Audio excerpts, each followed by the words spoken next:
Colegio Seneca in Córdoba, Spain. Today, we're going to show how to make a simple and effective work composter.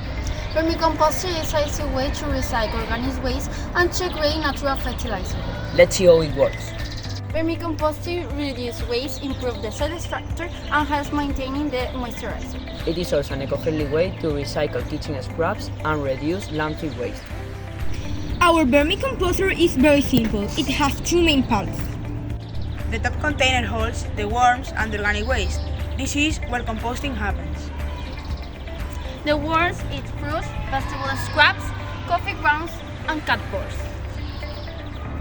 But avoid meat, dairy and citrus peels because they are bad for the worms.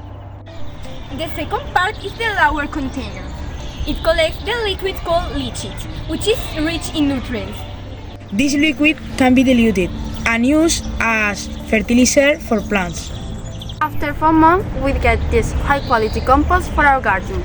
This garden has been fertilized with our compost. Vermicomposting is an easy and sustainable way to recycle. It helps the environment and makes plants healthier. Why not try making your own work composter at home? Thank you for watching. Let's take care about the planet together.